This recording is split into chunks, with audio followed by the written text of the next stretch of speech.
प्रिय विद्यार्थियों, आज की इस क्लास में आपका स्वागत है। जैसा कि मैं प्रत्येक दिन अपना कोई ना कोई वीडियो लेकर आती हूँ और मेरी ये कोशिश रहती है कि हर दिन कुछ ना कुछ नया दूँ ताकि आपको भी बोरियत ना फील हो, आपको भी अच्छा लगे। हर वीडियो को लेकर आपके मन में एक उत्सुकता हो, एक रूपता ना आए, मतलब आपका इंटरेस्ट घटने ना पाए। लगातार आपके मन में उत्साह बना रहे कि आज नया कैसा हो, आज नया क्या आएगा और वीडियो कैसा होगा। तो इसी क्रम में आज हमने कुछ और नया सीखा है आपको बताने के लिए। तो आइए आज हम क्वेश्चन पेपर सॉल्व करते हैं, ऑब्जेक्टिव क्वेश्चंस सॉल्व करेंगे। तो इसको तो सॉल्व कर लेंगे, लेकिन हम ये चाहेंगे कि आप इन क्वेश्चंस के संग्रह को आप अपने कॉपी में नोट करें और सारे ऑब्जेक्टिव क्वेश्चंस याद कर लें। और हाँ, एक चीज़ और कहना है, मुझे केयरफुली आपको शेयर करना पड़ता है वीडियो, इसलिए हम आपसे कहना चाहेंगे कि आप लोग अगर सब्सक्राइब कर लेंगे चैनल तो आपको सुविधा होगी और मुझे एक एक को सेंड नहीं करना पड़ेगा, है ना, और आपको सारे वीडियोस मिलते रहेंगे। तो इसलिए आप अगर सब्सक्राइब कर लेंगे तो आपको सुविधा होगी और मुझे भी। तो ठीक है, आगे चलते हैं।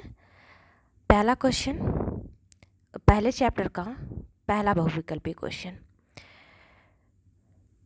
बजट का नियम किसने दिया था? तो आपके पास समय है, आपने चैप्टर पढ़ लिया है और मुझे उम्मीद है कि आप भी कर चुके होंगे इसका आंसर।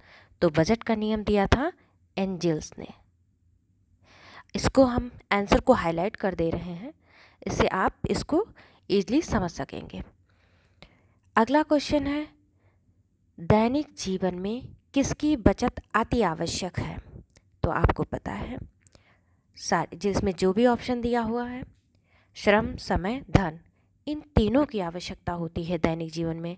तो इसका मतलब है इसका आंसर 4 जाएगा, इसमें से सभी, यानी कि सारी चीज़ों की ज़रूरत होती है। तो इस तरह के प्रश्न में हम इसमें से सभी का चयन करेंगे। अगला प्रश्न है, सर्वोत्तम पारिवारिक बजट किसे माना जाता है? तो सर्वोत्तम पारिवारिक बजट किसे माना जाता है? तो इसका आंसर है सर्वोत्तम पारिवारिक बजट बचत का बजट। आपको पढ़ाते समय ही बताया था हमने, बजट 3 प्रकार का होता है, घाटे का बजट, संतुलित बजट और बचत का बजट। तो बजट के प्रकार और कौन सा बजट सबसे अच्छा है ये भी बताया गया था ना। तो इस आधार पर आप इस प्रश्न को कर लिए होंगे पहले ही, हमारे बताने से पहले। अगला प्रश्न है, आय व्यय को संतुलित बनाए रखने के लिए किसकी आवश्यकता पड़ती है? तो आय व्यय को संतुलित बनाए रखने के लिए बजट बनाने की आवश्यकता पड़ती है। अगला प्रश्न है, जीवन स्तर को ऊंचा उठाने के लिए गृहिणी को चाहिए। जीवन स्तर को ऊंचा उठाने के लिए गृहिणी को चाहिए क्या करे? वो घर का काम स्वयं करे। तो क्या होगा? इससे धन की बचत होगी और पारिवारिक स्तर उठेगा, परिवार के सदस्यों का जीवन स्तर ऊंचा उठेगा। अगला प्रश्न है, पारिवारिक बजट बनाने के क्या उद्देश्य हैं? तो पारिवारिक बजट बनाने के कई उद्देश्य होते हैं, जैसे बचत करना, आय का ज्ञान, व्यय पर नियंत्रण। ये सारे आंसर सही हैं, तो इसका मतलब इसका आंसर हो जाएगा उपर्युक्त सभी। अगला प्रश्न है, कौन सा बजट का मुख्य मद नहीं है? तो आपको पता है मुख्य मद कौन कौन से हैं? मुख्य मद हैं भोजन, मकान, शिक्षा, फैशन तो सबसे बाद की बात है, जब सब कुछ पूरा कर लेंगे फैशन की बारी तब आती है, इसलिए यह मुख्य मद नहीं है। अगला प्रश्न है, पारिवारिक बजट का सिद्धांत प्रस्तुत किया। पारिवारिक बजट का सिद्धांत एंजिल ने दिया था। अगला प्रश्न है, गृह अर्थव्यवस्था को सुचारू बनाने के लिए आवश्यक है। गृह अर्थव्यवस्था को सुचारू बनाने के लिए आवश्यक है। तो क्या आवश्यक है? आय के अनुसार व्यय का बजट तैयार करना। अगला प्रश्न है, पारिवारिक बजट का कौन सा मुख्य मद नहीं है? तो पारिवारिक बजट का मुख्य मद भोजन, वस्त्र, आवास तो होता ही होता है, तो कौन सा नहीं है? दुकान। अगला प्रश्न है, पारिवारिक बजट बनाने के लिए सबसे पहले आवश्यक है? तो सबसे पहले आवश्यक है पारिवारिक बजट बनाने के लिए आय और व्यय का पूर्वानुमान। आय और व्यय का पूर्वानुमान।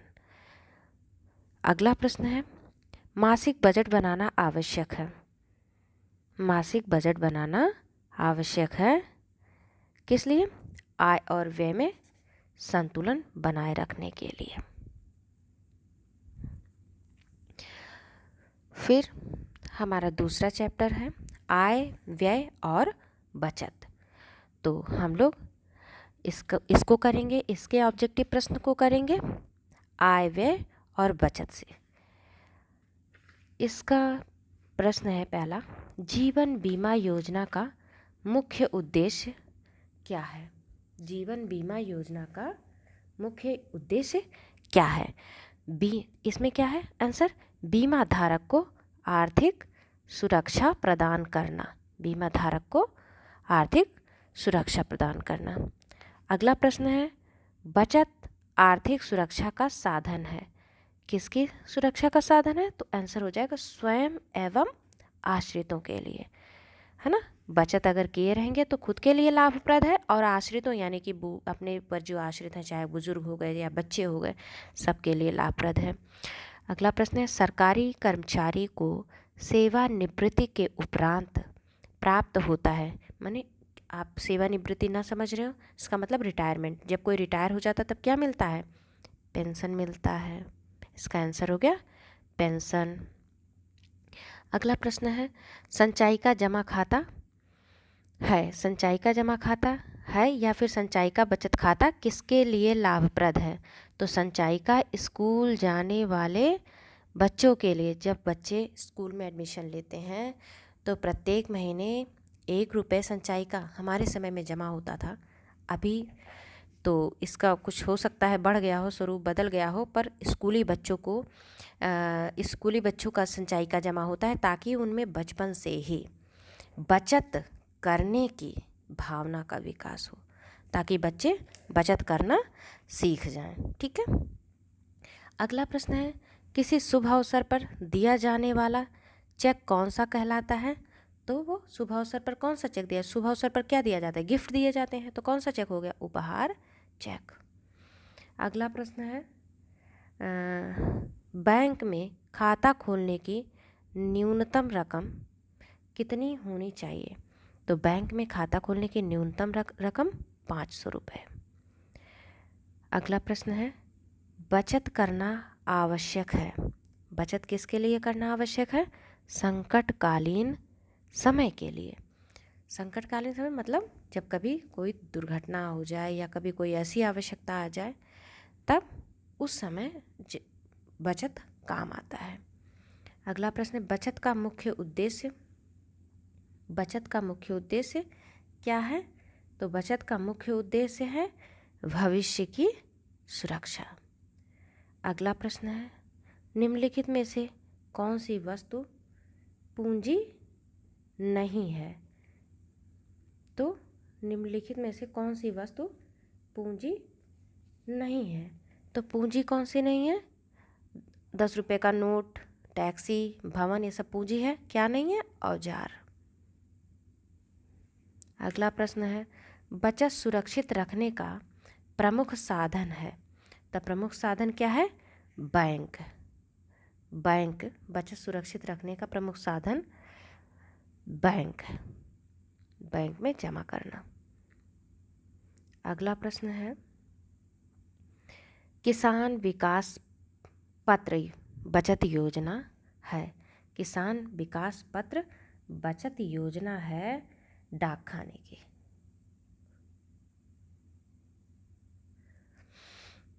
फिर अगला चैप्टर आपका आ जाता है घर की सफाई।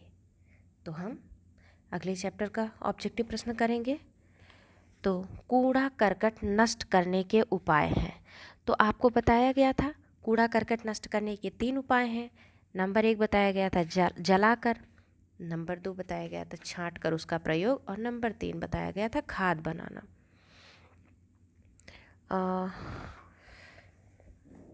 इसमें जो है क्या हो जाएगा, इसका उत्तर हो जाएगा तीनों सही है, इनमें से सभी सही है। फिर सफाई का आधुनिक उपकरण क्या है? तो आपको पता है कि गीज़र पानी गर्म करने का होता है, ओवन में कोई चीज़ खाने की चीज़ गर्म करने या पकाने के लिए होता है, तो ये सफाई के हुए नहीं। तो कौन सा हो जाएगा? Vacuum cleaner.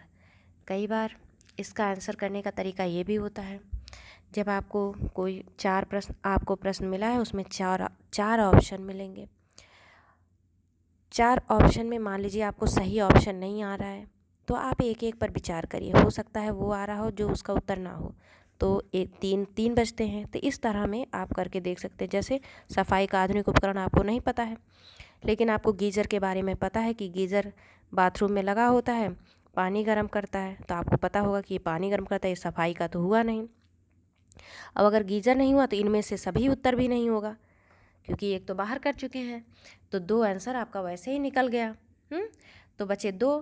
तो ओवन अगर सुने हो तो ओवन में कुछ भी बेक करते हैं, कुक करते हैं, तो वो भी निकल गया।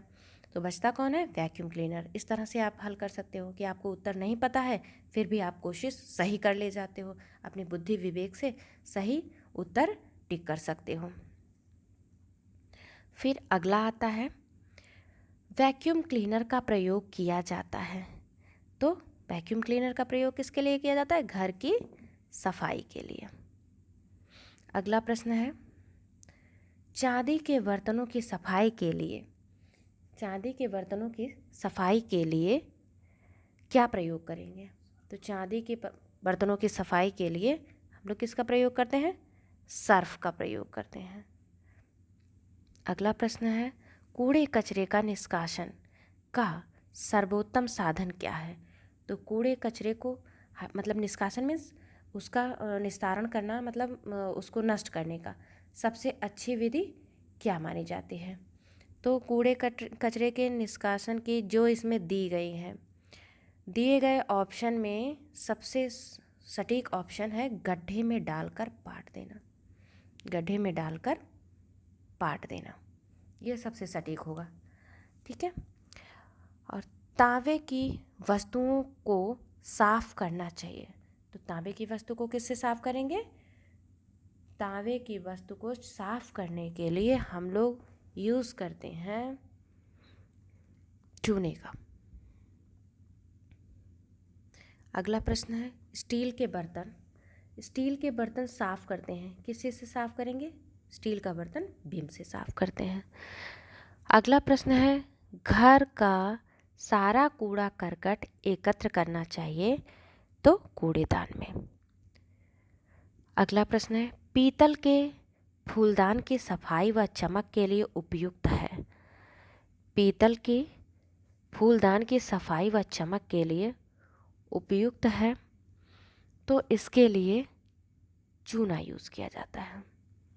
अगला प्रश्न है, घर की सफाई करने के बाद कूड़ा करकट कहाँ डालना चाहिए? तो इसका आंसर होगा कूड़ेदान में डालना चाहिए।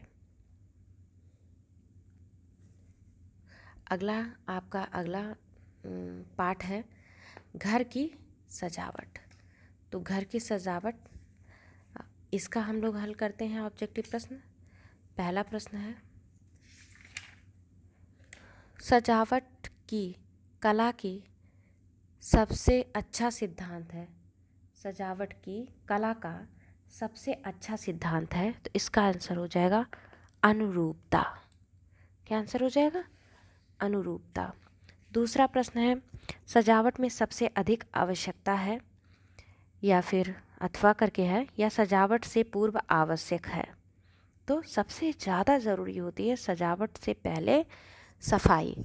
आप कोई सजावट ना करिए, अगर सफाई आप कर देते हैं तो घर सुसज्जित लगेगा, और अगर कितना भी सजा दीजिए और सफाई का अभाव हो, यानी कि साफ सुथरा ना हो उस जगह, तो सारी सजावट बेकार समझ में आती है, मतलब सजावट फीकी पड़ जाती है। तो इसलिए सजावट से पहले किस चीज़ की आवश्यकता होती है? सफाई की। अगला प्रश्न है, निम्नलिखित कथनों में सही का चयन करिए। क्या सही है? पहला प्रश्न है बाथरूम में चित्र लगाना आवश्यक, पहला ऑप्शन है बाथरूम में चित्र लगाना आवश्यक है। तो बाथरूम में तो आपको पता होगा कोई चित्र नहीं लगा होता है, कोई ज़रूरत नहीं होती है। अगला है खा नंबर है, महंगा फर्नीचर सिर्फ ऑफिस में रखना चाहिए। तो ऐसा भी ज़रूरी नहीं है, तो ये भी आंसर गलत। बेडरूम में फिल्मी चित्र लगाना चाहिए, ये भी नहीं सही है। घा नंबर है, सजावट से सुंदरता आती है। तो जाहिर सी बात है सजावट से सुंदरता आती है, तो सही आंसर हो गया घा। अगला है फूलों को अधिक समय तक ताज़ा बनाए रखने के लिए फूलदान में पानी में क्या डालना चाहिए? तो इसका सही आंसर है नमक। नमक डालने से फूल अधिक समय तक ताज़ा बने रहते हैं। अगला है सजावट में आवश्यकता होती है। सजावट में आवश्यकता होती है, तो सजावट में आवश्यकता होती है लय की, अनुरूपता की, समानुपात की तथा संतुलन की। घा आंसर सही है। अगला प्रश्न है गृह सज्जा का आवश्यक तत्व है। गृह सज्जा का आवश्यक तत्व सभी है, उपयोगिता, अभिव्यक्ति, सुंदरता, इनमें से सभी। अगला नंबर, मकान बनाने के लिए भूमि लेनी चाहिए। तो कैसी भूमि लेनी चाहिए मकान बनाने के लिए?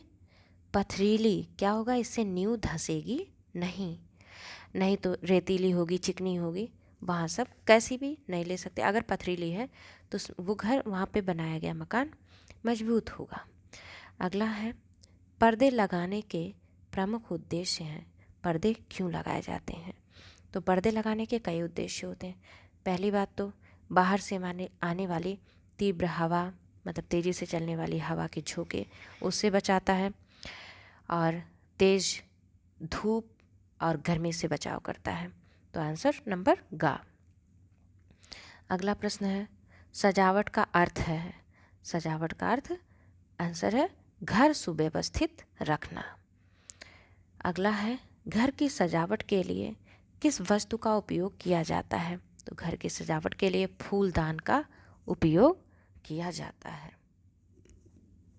आज की क्लास में हम लोग केवल चार चैप्टर का डिस्कस किए हैं, और आगे फिर इसी तरह से 4 चैप्टर के साथ हम अगला वीडियो फिर से आप लोग के लिए अपलोड करेंगे। और इसके लिए आज के वीडियो के लिए निर्देश है, और सख्त निर्देश है कि आप लोग ये काम अपनी कॉपी पर ज़रूर करेंगे और सारे क्वेश्चन याद करेंगे। Thank you.